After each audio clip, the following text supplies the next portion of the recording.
Muchas personas encontraron descanso en la sanidad que Jesús ofrecía. Durante esta semana hemos visto dos historias puntuales de cómo el Señor Jesús calmó la vida de las personas a través de la sanidad, dándoles salud. Sin embargo, ¿qué sucede cuando oramos por sanidad y no encontramos respuesta? Eso es lo que vamos a estudiar esta semana.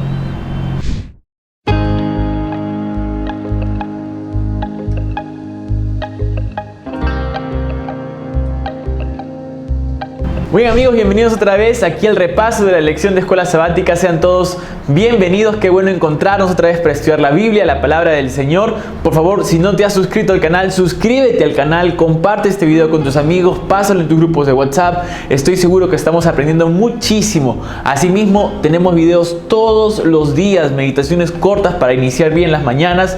Por favor, conéctate con nosotros cada mañana. Estamos en una serie linda de Génesis que estoy seguro va a ser una bendición. Mira el canal y ve el contenido que estamos realizando. Será de mucha bendición para tu vida y vamos juntos a aprender acerca de la Biblia.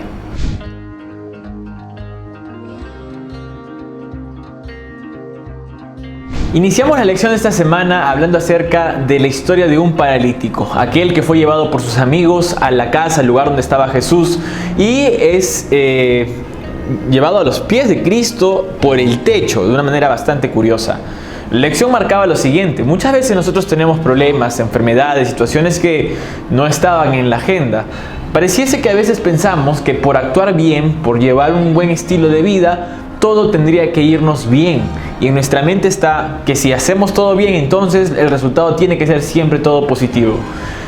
Esto suena bastante lógico, sin embargo, nos olvidamos a veces de que vivimos en este mundo, en un mundo de pecado, en un mundo de desgracias. Aquí, en esta tierra, hasta la persona más justa puede pasar grandes aflicciones que no siempre vienen del Señor, ¿no?, como pruebas, sino que a veces son generadas por el mismo enemigo intentando destruir a los hijos de Dios. ¿Qué hacemos cuando nosotros pasamos por algo que realmente nos afecta mucho? Tal vez surjan preguntas en nuestra mente, así como le pasó a este paralítico en Marcos capítulo 2, versículos 1 al 4. Aquí hay mucho material por ver. Vemos lo siguiente. En primer lugar, vemos que muchas personas se preocupaban y pensaban: ¿por qué este paralítico es paralítico? Muchos decían: ¿por qué él es así? ¿Será que él pecó o pecaron sus padres? ¿Será que él hizo algo malo? Ese pensamiento hasta el día de hoy nos acompaña. Cuando pasan cosas terribles en nuestras vidas, nosotros también solemos preguntarnos: ¿qué habremos hecho mal? ¿Será el estilo de vida que estamos llevando que no es tan saludable? ¿Será algún pecado oculto? ¿Será alguna cosa que hice? ¿Será algo que hice en el pasado que estoy ahora pagando? ¿Será que mis papás pecaron y ahora yo también estoy heredando esa deuda? ¿Qué está pasando? ¿Por qué pensamos así? Esto solamente tiene una explicación. Una vez que el pecado ingresó en este mundo, hay muchas cosas que van a quedar sin ninguna explicación, que no van a tener ningún sentido. Hay cosas en esta tierra que no se pueden explicar. Y no estoy hablando solamente de sucesos ilógicos, estoy hablando de casos que son realmente complejos. ¿Cómo pudiésemos explicar la muerte de un pequeño que apenas recién nació? No tiene ningún sentido. Y por más que tengamos el Evangelio, a veces pareciese que no podemos digerir esas situaciones tan complejas. Asimismo, un buen cristiano también, que es fiel al Señor en todas las áreas de su vida, puede caer también gravemente enfermo. Y así pudiésemos todos mencionar diferentes casos de cuán adverso, cuán dinámico, cuán tal vez distinta puede ser la vida en la realidad. Si bien es cierto, vivimos en la esperanza de que el Señor Jesús nos puede sanar de cualquier enfermedad, nos puede libertar de cualquier situación complicada, tenemos que también estar conscientes de que vivimos en este mundo de pecado. En este primer día la lección dejó un mensaje para mí que fue fundamental y que yo subrayé aquí, que quisiera compartir. Acá dice el texto lo siguiente, ¿no? Pero mientras estemos en este mundo enfermo de pecado, no habrá garantías de salud, aun cuando sigamos los principios de salud. Es decir, aplicando esto para todo en nuestra vida, mientras estemos en este mundo, por más de que estemos en el camino correcto, esto no significa que cosas malas no van a ocurrir, a pesar de que seamos fieles al Señor. Entonces, ¿qué hacemos? ¿Cómo podemos solucionar todo esto? Bueno, la promesa de descanso que Dios nos da es un descanso aún en medio del dolor.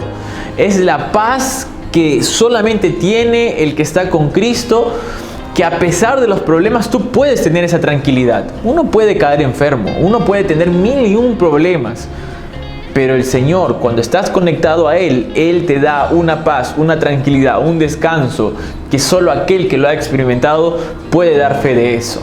El descanso, las promesas que Dios nos da, no es solamente para que no venga ningún problema. Si es que ahora en tu vida estás pasando por un momento genial, lindo, entonces gloria a Dios por eso, alaba al Señor. Pero si pasas por momentos complicados y aún así tú estás conectado con el Señor, regocíjate en las promesas y en la esperanza de que Dios hará de nuevo todas las cosas.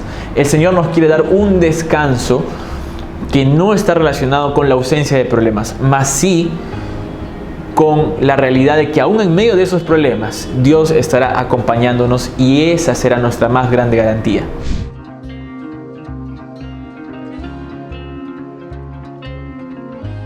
Muy bien, continuando con el estudio de esta semana, ahora encontramos la segunda parte de esta historia, la historia del paralítico. Vemos que Jesús ahora está a punto de sanarlo, y la historia la encontramos en Marcos capítulo 2, versículos 5 al 12. Allí podemos encontrar textos bastante importantes. Quiero leer dos. En primer lugar, al ver Jesús la fe de ellos, dijo al paralítico: Hijo, tus pecados te son perdonados. Esto hay que entenderlo de la siguiente manera.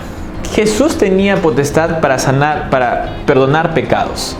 El problema de este paralítico probablemente no solamente era el hecho de que estaba paralítico, probablemente también era el tema de que dentro de sí mismo cargaba una historia, cargaba tal vez heridas, cargaba tal vez hechos que había cometido. No tenemos mucha información en realidad acerca de él.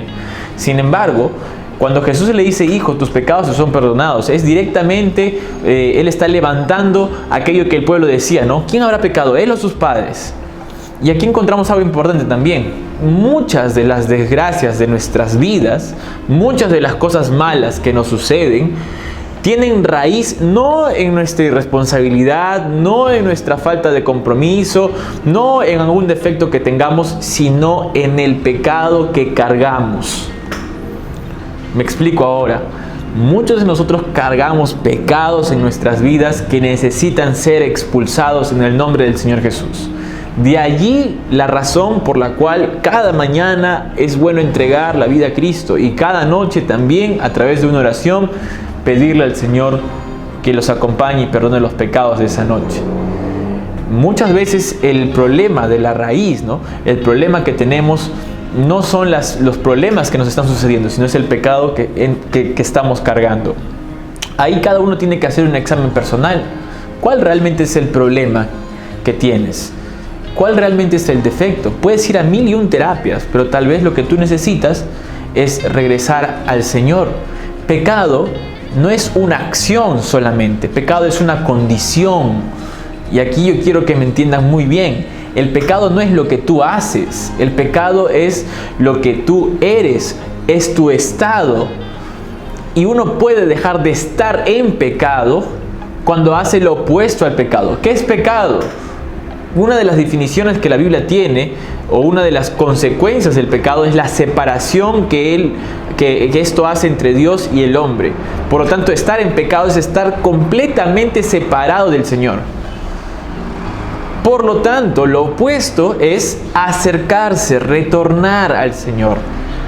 En muchas ocasiones esa es la solución para la mayor cantidad de nuestros problemas.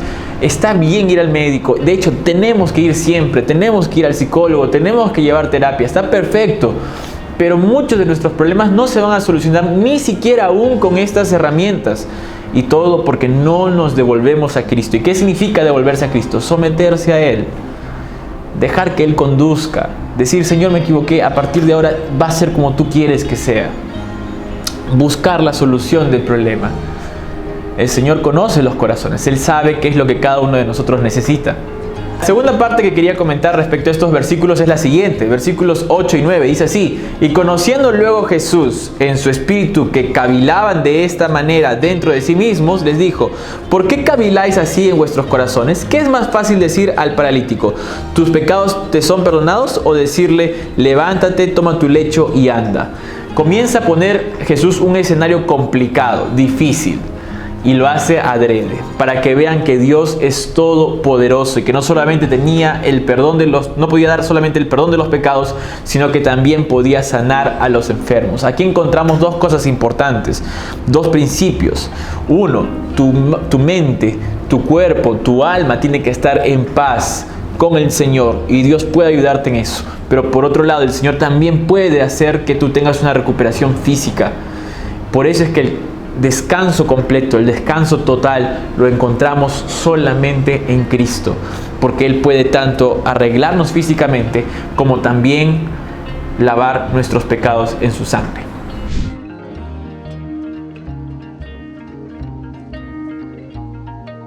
Avanzando un poco más en la lección de esta semana, encontramos un dato importante de la Organización Mundial de la Salud.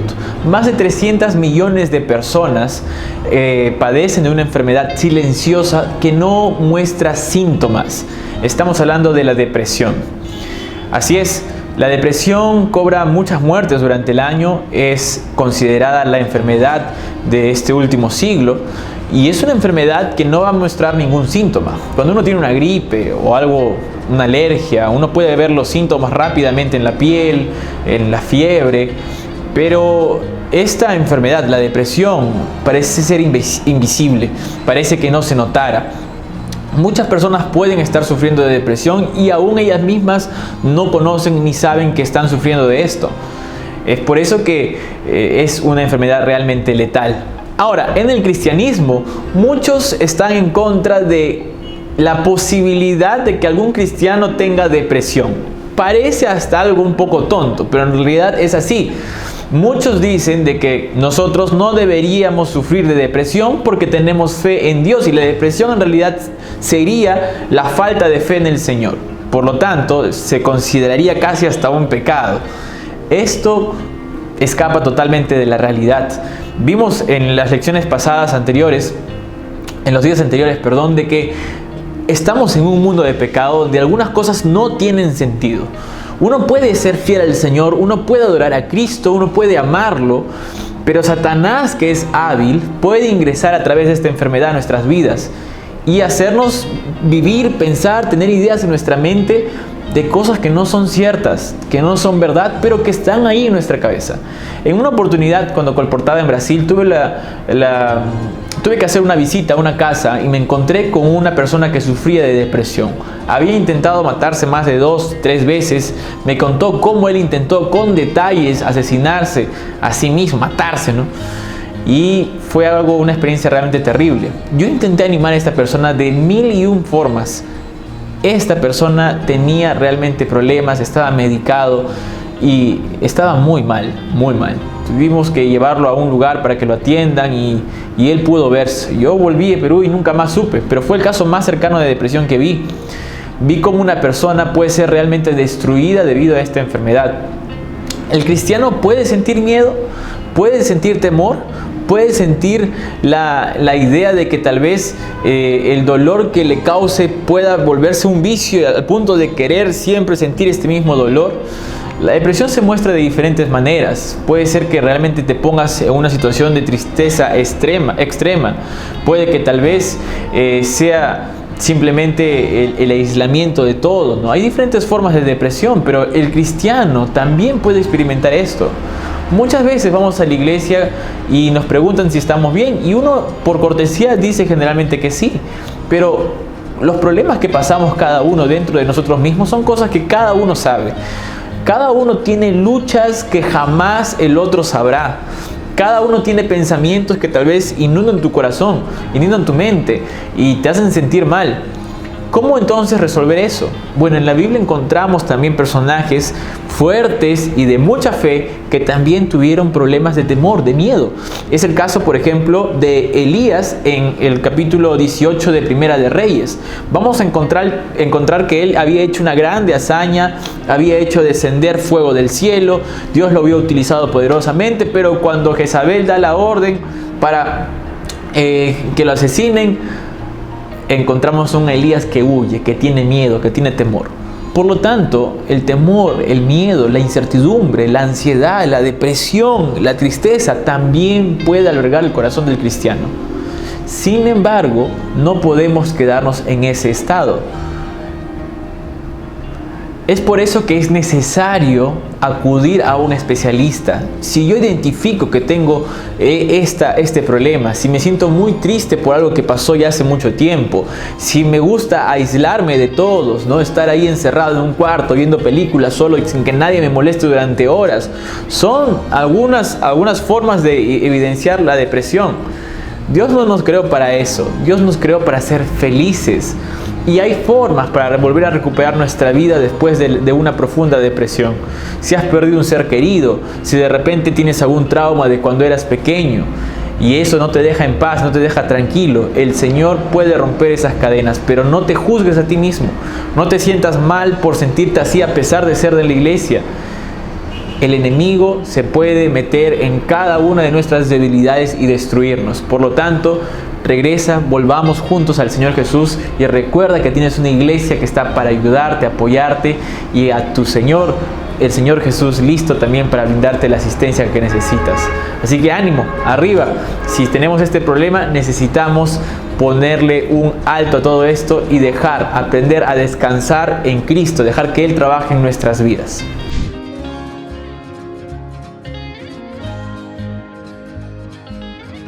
Avanzando un poco más, ahora encontramos un aspecto importante. El título me gusta mucho porque dice demasiado cansado para correr.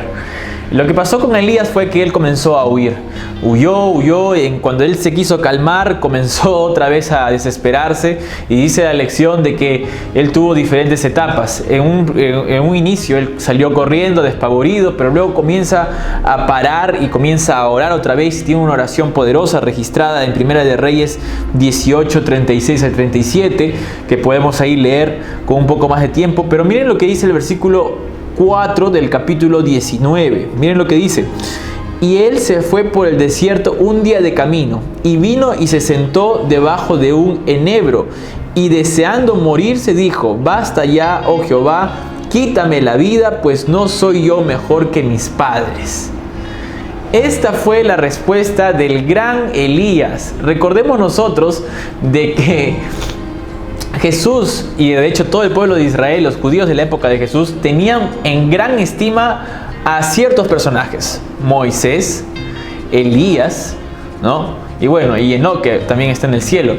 Pero por lo menos estos dos, Moisés y Elías, son siempre vistos como personas de admiración, gente fuerte, poderosa, que hizo grandes hazañas, ¿no?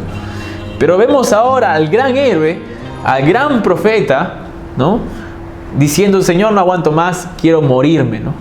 Había caído en una profunda tristeza al punto de querer quitarse la vida. Tenía miedo, pero él no confiaba acaso en el Señor.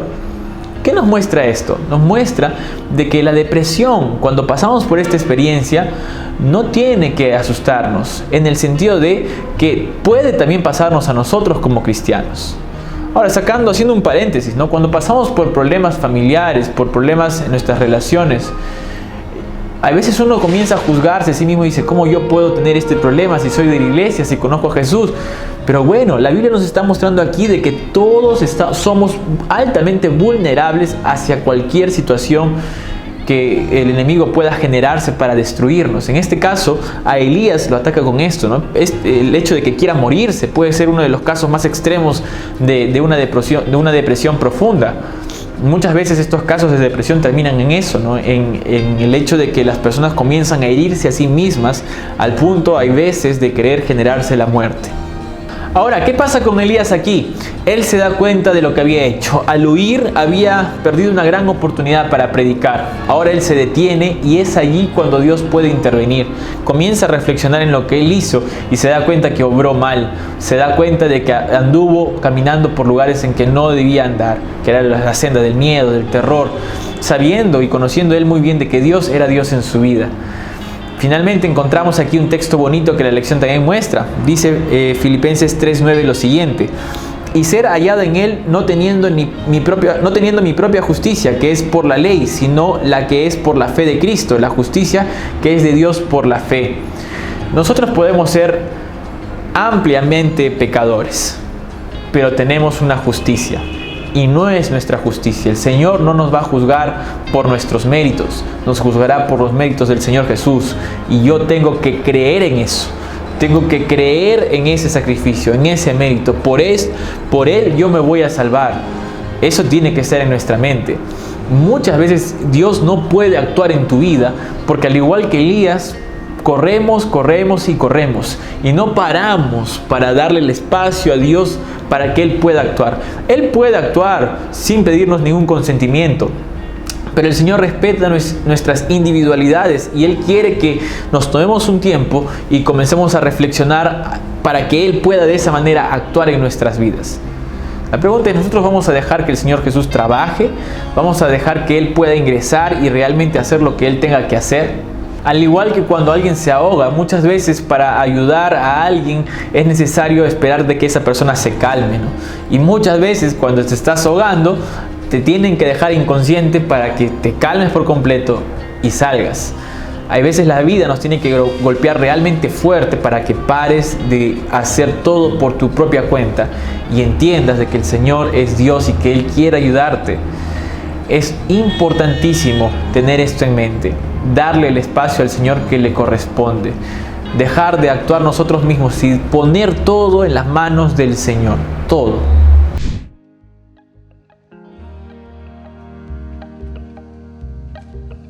Muy bien, continuando ahora con la historia de Elías, encontramos de que él para de correr y finalmente comienza a descansar.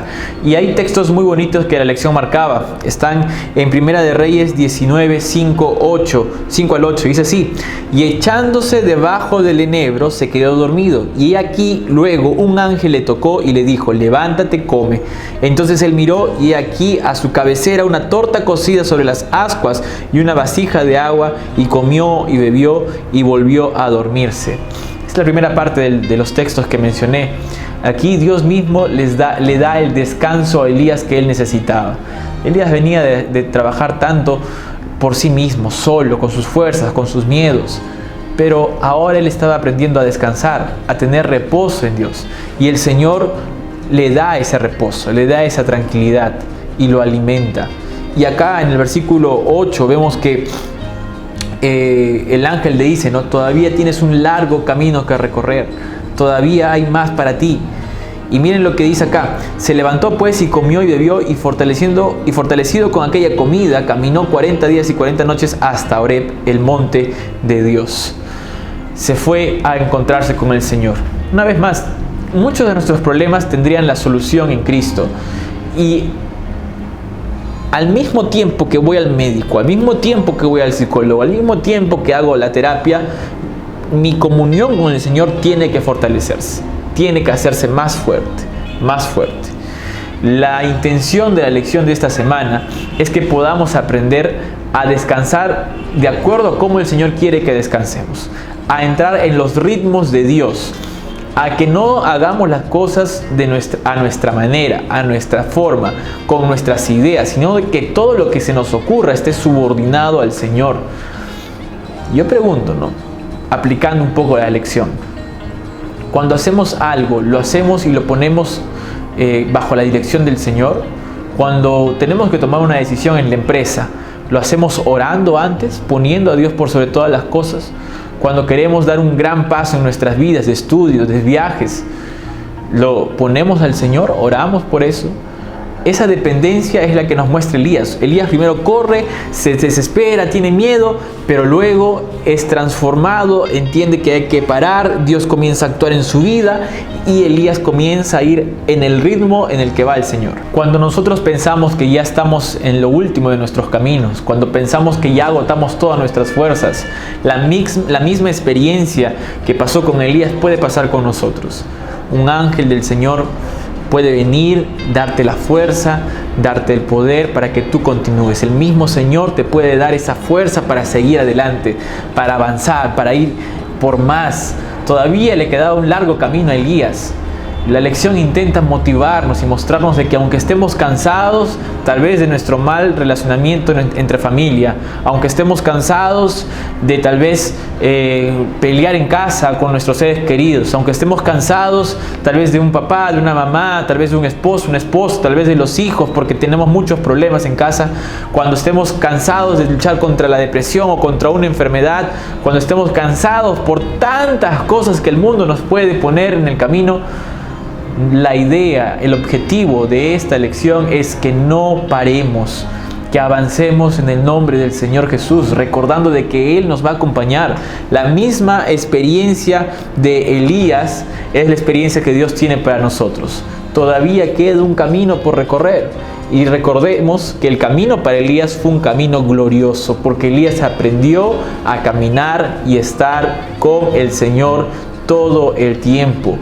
Primero corrió él solo, pero luego comenzó a correr juntamente con el Señor, al ritmo de Dios, y Él dándole el descanso que tanto Elías necesitaba.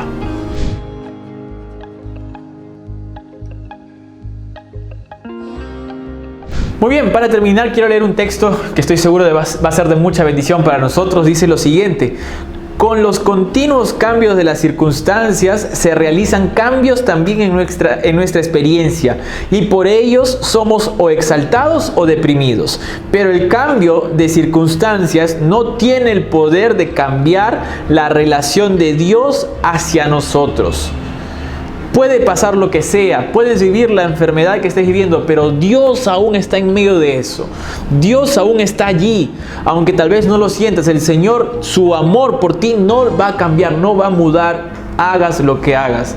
Ese flujo constante de amor que Dios tiene para nosotros no cambia de acuerdo a las circunstancias. Miren qué más dice: Él es el mismo ayer, hoy y por los siglos, y nos pide que tengamos una confianza inquebrantable en su amor. Dios no nos ama menos porque tal vez discutimos en casa. Dios no nos ama menos porque tal vez fallaste una promesa. Dios no nos ama menos por nada que nosotros hagamos. Esta idea, este pensamiento es el que nos tiene que dar la confianza y la certeza de que el Señor está con nosotros para darnos descanso aún en momentos de alta preocupación, aún en momentos realmente complicados. El Señor está allí y nosotros tenemos que aprender a confiar y creer de que sus promesas aún son para nuestros días. Que Dios te acompañe. Nos vemos la semana que viene.